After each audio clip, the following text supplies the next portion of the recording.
Hi there and welcome to the Explaining History podcast.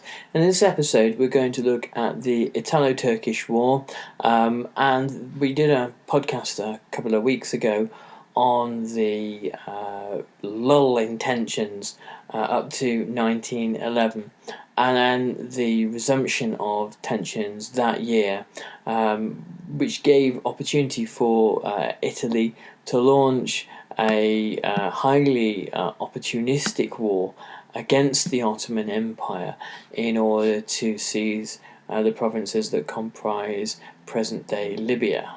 Now, in the previous podcast, we talked about how Europe's moment of declining tensions was interrupted in 1911 during the Second Morocco Crisis, or the Agadir Crisis as it's also known.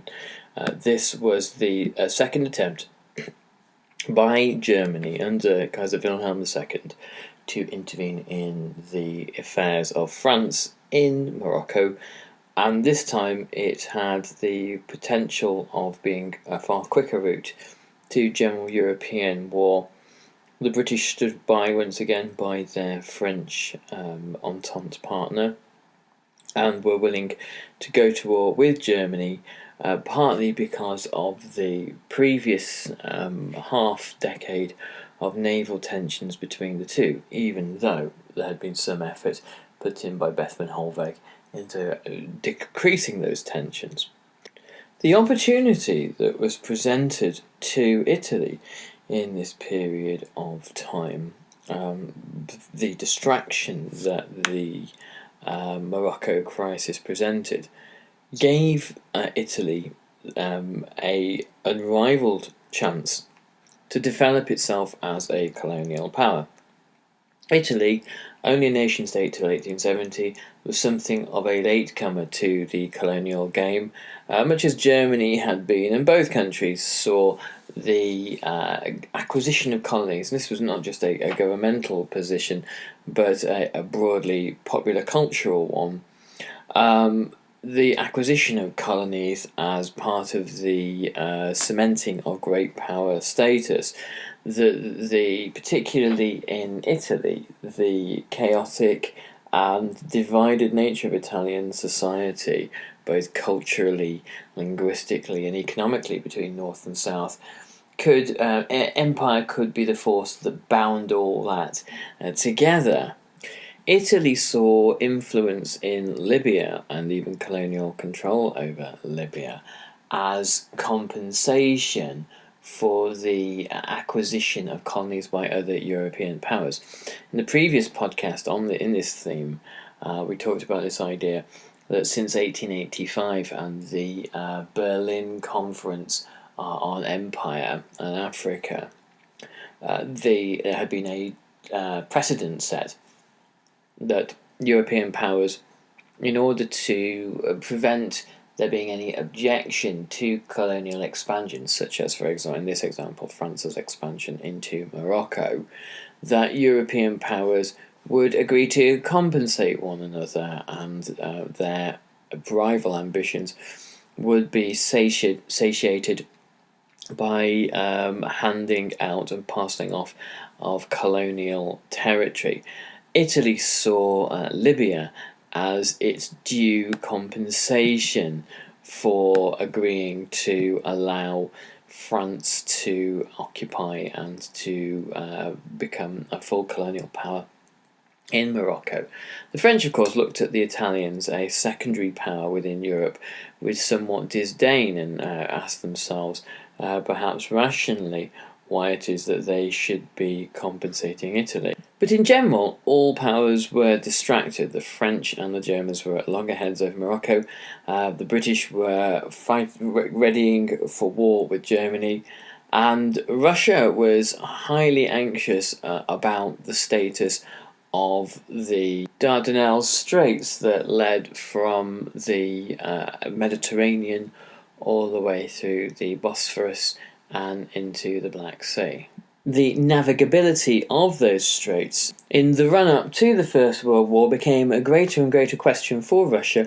Had there been any possibility of the straits being closed by the Ottomans, it would have led to immense economic crisis for Russia, as it was one of Russia's few conduits, waterway conduits out into Europe, what with most of the other ports being frozen over during winter. This becomes a key crisis during the Italo-Turkish War. So there is virtually no power in Europe, not Germany or Austria even, who have no moral high ground following the decision to allow Austria to annex Bosnia, that will stand in the way of Italy's conquest of the two provinces, Tripolitania and Cyrenaica. The Committee of Union and Progress, the revolutionary government that had seized power in 1909 following the Hamidian counter-revolt, the CUP had become an increasingly assertive voice of Ottoman nationalism and had spoken up for Ottomans who, across the empire, become increasingly alarmed and angered at the concessions made endlessly to Europeans and the threat to the empire. So there was no way that the CUP was going to agree to Italian designs on Libya or any Italian concessions that were asked for. The Italian government provoked a crisis with the Ottoman Empire by demanding the right to renovate Tripoli harbour. When this was turned down, and this was seen as an immense snub to Italy, and Italian interests in Libya were being denied, it gave the Italian government a perfect excuse to declare war. On the 23rd of September, the Italian Foreign Minister, Antonio San Giuliano, sent a letter to the CUP, to the Sublime Porte in the Ottoman Empire, in Constantinople, that protested this and also said that Italian citizens were being mistreated in Tripoli. This was followed by another ultimatum, saying that the Ottoman government should agree within 24 hours to an Italian occupation of Tripoli and Cyrenaica, and this, when it expired, gave the pretext for war. So it was pretty flimsy stuff. There was virtually no justification for Italy's actions. It was pure opportunism, but nothing less opportunistic than most of the actions by other European colonising powers in Africa, not to put them Italy or any other European on any different moral playing field. The problem for Italy, of course, is that the two provinces of North Africa were useless even to the Ottomans. They were very, very thinly populated. There were a number of ports along the Mediterranean, Tobruk, Benghazi, Derna, and Tripoli, that were useful, but for the majority of the interior, there was virtually nothing there. Of course, oil hadn't been discovered there. The majority of the land was desert, and the peoples of that land were the Sanusi Bedouin tribes, who had been able to continue their lifestyle since really the Middle Ages. They had been untouched by modernity and existed as they had done 500 or 600 years earlier. The Ottomans wanted to hang on to these provinces for largely sentimental reasons, to continue the claim that the Ottoman Empire existed on 3 continents: Africa, Europe, and in Asia, though the European bit of that is becoming increasingly tenuous too. In the Anglo-French, or largely Anglo-French-led scramble for Africa, no other colonising power had laid its claim to Libya, and this should have been something of a clue for Italy. But there was more a sentimental and romantic and idealistic vision attached to Italian imperialism than there was anything that was embedded in deeper economic or strategic sense. And Italy found that it had to invest heavily in the fight that was previously thought to be easy and straightforward.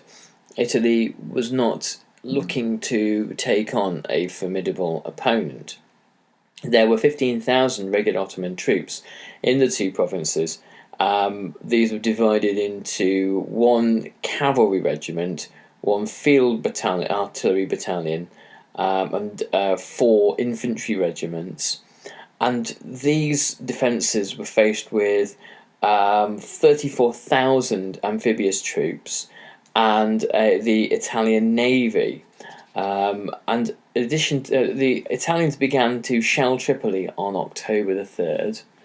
They landed 1,700 troops and occupied the city, meeting very little serious resistance. However, when more troops landed at Tobruk, this was unopposed as well. There were 20,000 Italian troops that had been landed at Tripoli by mid-October and Tobruk. And then on October the 23rd at Benghazi, fierce fighting began.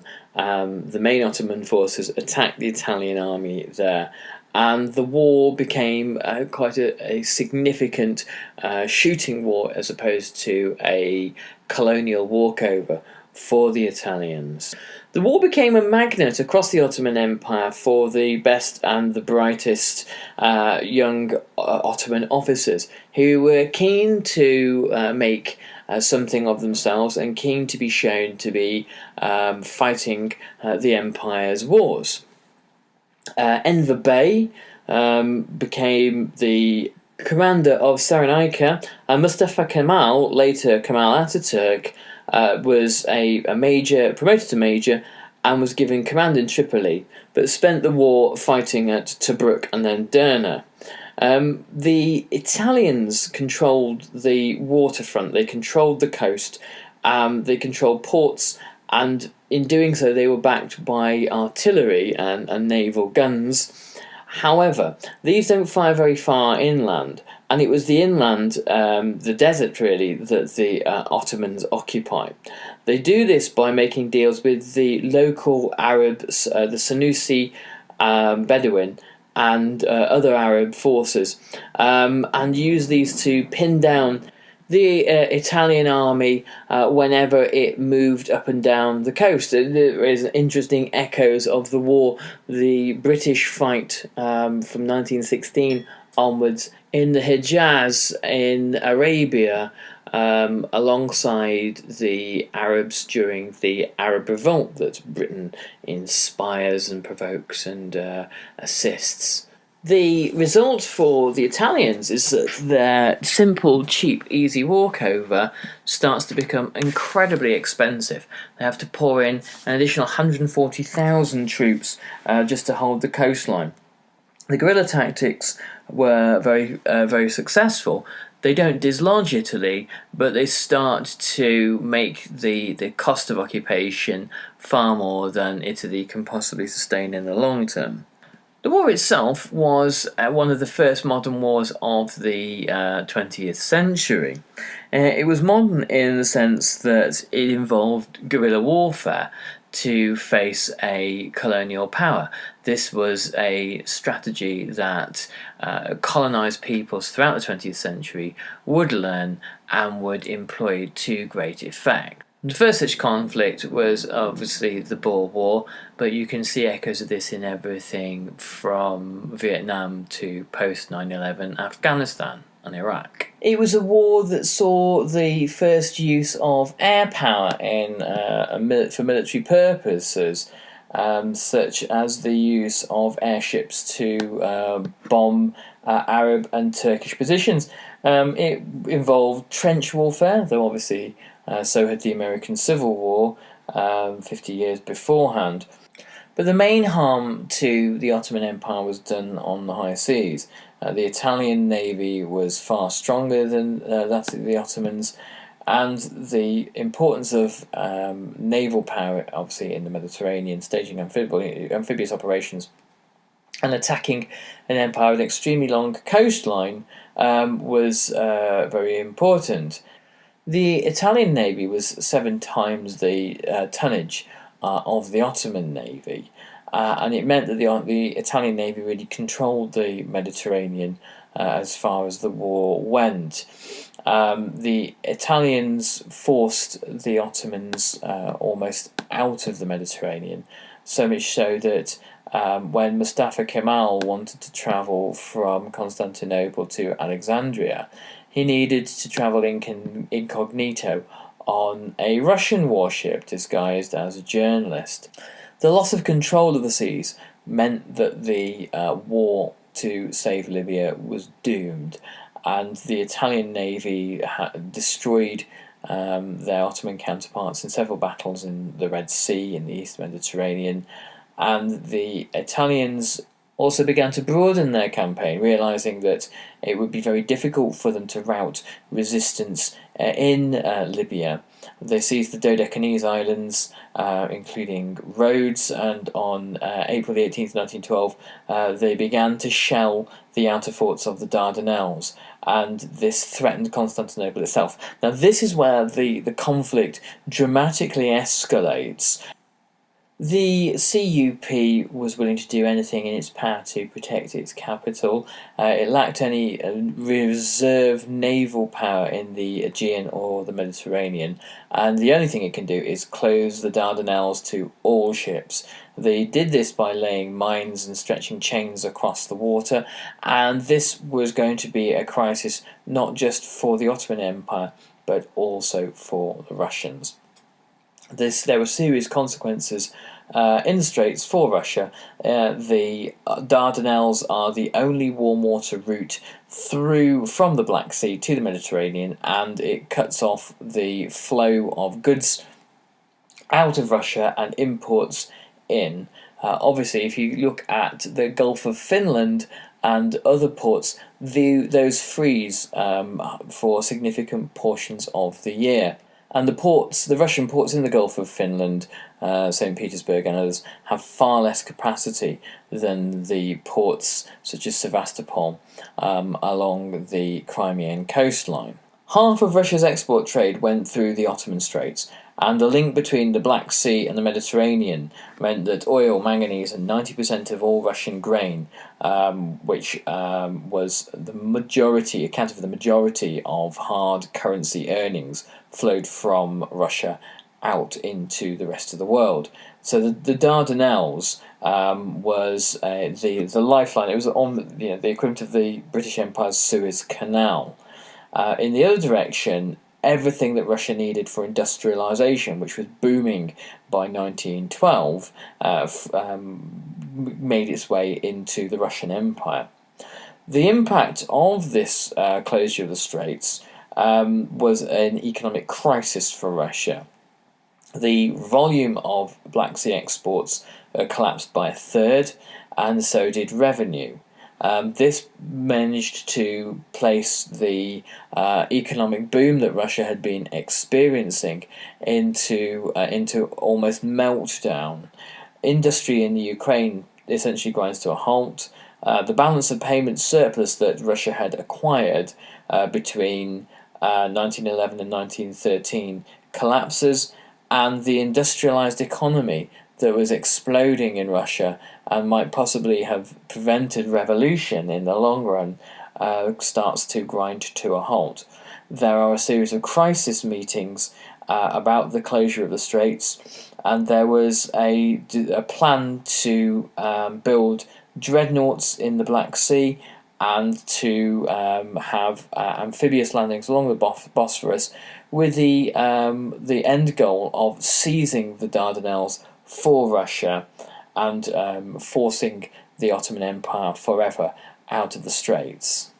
The Ottomans began to rapidly rearm. They placed orders with British shipbuilders for dreadnought battleships that would help them to fend off the threat of Italy, or perhaps even Russia, or any other contender. This creates a regional arms race. Greece also begins to place orders for dreadnoughts, and the entire east end of the Mediterranean becomes rapidly and dramatically and alarmingly unstable. It's entirely possible of the many sites that could have been the beginnings of the First World War that it could have been here. The long guerrilla war that Italy now faced in Libya was met with brutal repression, as any imperial power faced with a guerrilla insurgency normally tends to behave. The Arab Bedouin, the Senussi, had particularly decided that they were going to cooperate and collaborate with the Turks, whom they had no love for and saw as a distant and colonizing power, because there was a common Islamic solidarity there and a view that the Italian Christian invaders were far more worthy of their attention than the Turks in terms of warfare. And it was really just the hope of the Bedouin that if the Italians could be expelled, then they could return to their way of life with a very distant capital, imperial capital in Constantinople, paying them very little attention indeed, which is the way that they liked it. Brutal killings were met with brutal killings. For example, on October the 23rd in 1911, 500 Italian soldiers were captured and slaughtered at Siaria Siat on the outskirts of Tripoli by Turkish troops. The next day, in the Tripoli massacre that followed, Italian troops murdered hundreds of civilians, going house to house, setting fire to a mosque with 100 refugees inside. The Italian government hoped to keep the news of this massacre from getting out to the wider world, but it became internationally known. And the Italians then began a propaganda offensive of showing pictures of murdered Italian soldiers at Siaria Siat to justify their revenge. In 1912, on October the 18th, Italy and the Ottoman Empire signed the treaty at Vichy near Lausanne. The treaty, different obviously from the 1923 Treaty of Lausanne, stated that the Ottomans would withdraw all military forces from Libya, but in return Italy would hand Rhodes and the other Aegean islands back. There would be some attempt to save some Ottoman face in Libya. Libya would have a special status. There would be an Ottoman regent in Libya and a judge who would represent the caliphate, ensuring that Islamic law and Islamic customs were still observed within what was now an Italian colony. And this perhaps was part of the process of reassuring the domestic population that they weren't about to be religiously colonized or converted either. The Ottomans would consult the Italian government before appointing the regent or any judges, and the Ottoman government would be responsible for their expenses. The cost overall to Libya was enormous. It was meant to cost 30 million a month to occupy Libya, which was a lot to start with. The costs reached 80 million a month, and the total cost to Italy is 1.3 billion lira, which is $1 billion more than Giolitti, the Liberal Prime Minister of Italy, had estimated. And this wiped out a decade of essentially fiscal austerity in Italy, and a decade of belt tightening was really swept away by this excess. And the colony wasn't capable of producing the kind of wealth that would enable Italy to recoup its losses. Okay, so I hope you found that useful and interesting, and I'll catch you on the next Explaining History podcast. Do give us a good write-up on iTunes if you can, if you enjoy this, and I'll catch you next time. Thanks very much, bye-bye.